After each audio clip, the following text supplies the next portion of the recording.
Well, did you grow up reading Snugglepot and Cuddlepie, the children's classic by the Australian author and illustrator May Gibbs?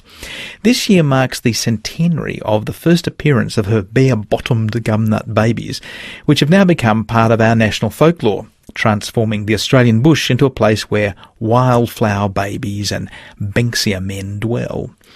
May Gibbs began drawing in Perth under the guidance of her artist father, Herbert Gibbs, and she became a botanical illustrator and travelled off to England a number of times to study the fine arts. From her mid-30s, May Gibbs lived in Sydney in a house with the absolutely charming name of Nutcote, and that's where she created her Gumnut Fairy World. She lived and worked there until her death at the age of 92. Sarah Lestrange looks into the long life of this Australian artist. This is May Gibbs speaking. My married name is Osily Kelly. I remember going to Perth. We had to go in an old-fashioned coach that rocked. And I had a page in our Perth paper when I was about 7 or 8. A whole page of drawings. I've got a copy of it somewhere. It's wonderful to hear the voice of May Gibbs over 40 years after her death. I could draw almost as soon as I could talk. This interview was recorded in 1968, and she was 91. It was a year before she died. She'd moved to Australia from England as a young girl, growing up in Perth before settling in Sydney, but her accent is still old-worldly. Her creations, on the other hand, are wholly Australian. I'm sure you know this book. Snugglepot and Cuddlepie. Snugglepot and Cuddlepie. Snugglepot and Cuddlepie. Here are the adventures of Snugglepot and Cuddlepie. They were foster brothers, and this is how it came about. When Cuddlepie was very small. Drawn from the bush, Snugglepot and Cuddlepie still delight young readers, as it did when it first appeared in 1918, the year Norman Lindsay's Magic Pudding was published, incidentally. And perhaps more famously, this is when the Banksia men entered our Australian mythology and started scaring young children. I walked through a grove of banksia trees over in Western Australia one day, and they were all smothered in these little ugly men. And I thought, what a great idea, I'll use those. And I didn't mind them, but I had one of them as a copy in my studio, and a child came in and she ran screaming away from the studio. That's when I realized perhaps they were not too good for children.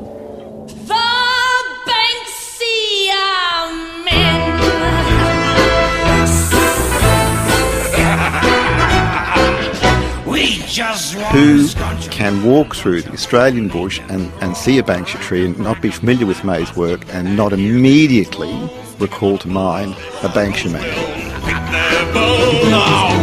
are the Banksia, the bushland gangster. We are the Banksia men. When I was growing up, I was able to terrorise my sisters with a Banksia stalk on the end of a stick that I would chase them around with. So I can say it's certainly still forming the basis of fear in children today.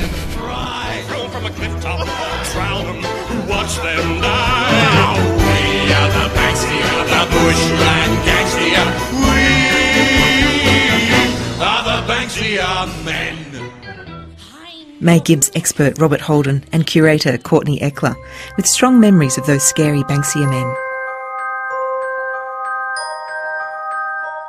I always loved the Australian flowers in Perth to begin with, and I used to make pictures of them, and finally I made little small figures with the flower hats and caps, and that's how the gumnuts started. May Gibbs' creation of the world of the gumnut babies was part of a broader movement in Australia. Around Federation, there was growing interest in the decorative arts of Australian flora and fauna. In fact, May Gibbs herself was an accomplished botanical illustrator, winning competitions as a young woman in Western Australia. and even having her work displayed in the Paris exhibition of 1900. This is also the year she went to England, the first of 3 trips, where she studied art and worked as an illustrator. On her 3rd trip, just before World War I, she joined the suffragettes, as author Robert Holden explains.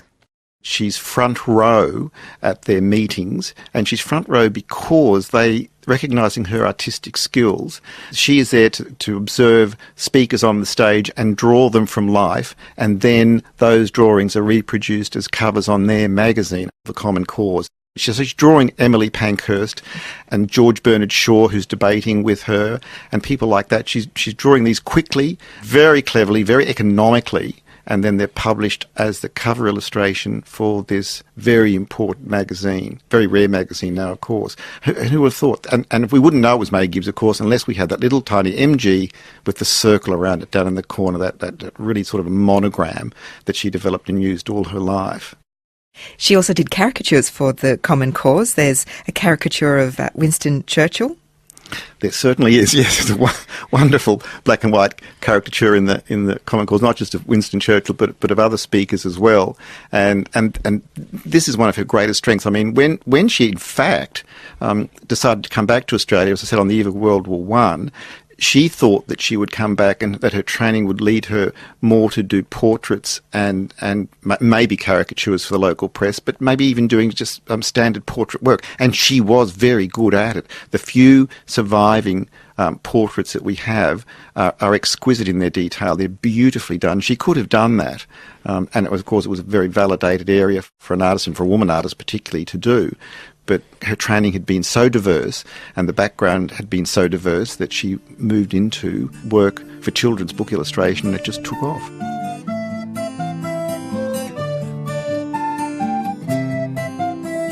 When May Gibbs came back to Australia in 1913, after her last trip to England, she returned briefly to Perth, but decided to make a life in Sydney. She was an independent artist, living at that time with a female companion, Reen, who she'd met in England through the suffragettes. May Gibbs didn't marry until she was 42. When May decided to return to Australia from England, she was 36, she was unmarried, and she's been actually calling herself an old maid, literally, and even depicting herself. You can see this in a whole series of cartoons, adult cartoons again, that she does, where she's the old maid. She puts herself up on a shelf, literally, in some of her drawings, which are magnificent, hilarious, wonderful self-portraits, and very comical. And she never thought that she was going to get married. She came back with a companion a female companion, that is, from England, who was a fellow suffragette, and out of the blue, she suddenly met someone, and it was a perfect match. The old maid suddenly jumped off the shelf. At the moment I live in a house in Neutral Bay, Sydney. Nutcote is the name of the house, and it's a dear little place with a long, long garden in which I wander about and pull weeds and dig for plants, and I'm very fond of it. Together, she and her husband, J.O. Kelly, built this home in Neutral Bay, Sydney, right on the North Shore Harbour with views of the bridge. Neutral Bay. I caught the ferry over there from Darling Harbour and had a tour of the house. I'm walking up the road to Nutcote now.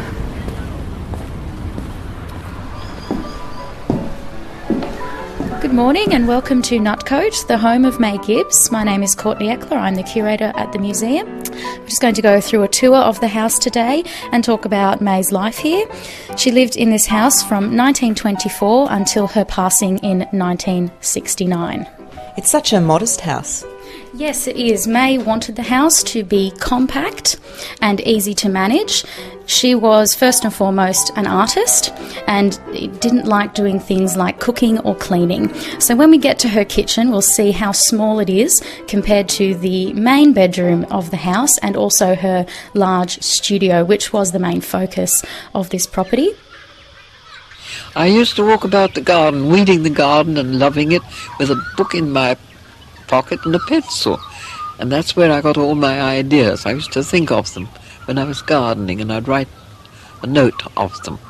Then I'd go in with a wet towel on my head, right up into the far reaches of the night to do the work. And everyone else would be in bed sleeping, and I wouldn't have any interruption, you see. May Gibbs was the main breadwinner of the household, and she produced many more books than just Snugglepot and Cuddlepie and her Gumnut Flower books. There's Chucklebud and Wonky Doo, Nutty Bub and Knitter Sing, Scotty in Gumnut Land, and her last book ever published in 1953 was Prince Dandelion. She also created a popular comic called Bib and Bub, which she was still making up until she was 90 years old. I've had the greatest pleasure always thinking of all those little children who enjoyed my books. It was that which always, in the background, gave me the greatest love and strength to make the books.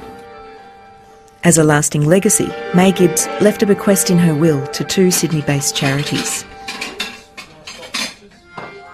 My name is Lee Carpenter. I work for Northcote Disability Services, and we're currently sitting in the May Gibbs room at the Northcote building in North Parramatta, which is full of merchandise and full of May's story.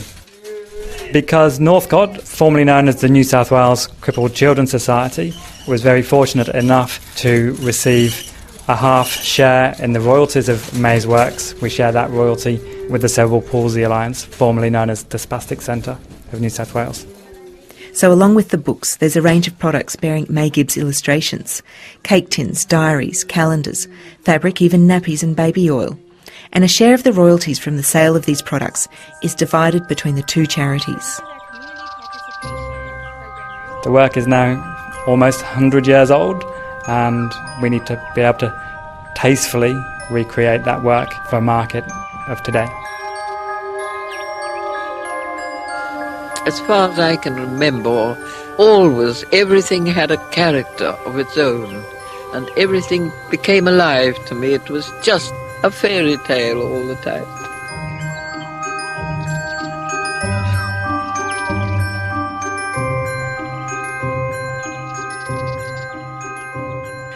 Sarah Lestrange looking into the long life of the Australian artist May Gibbs.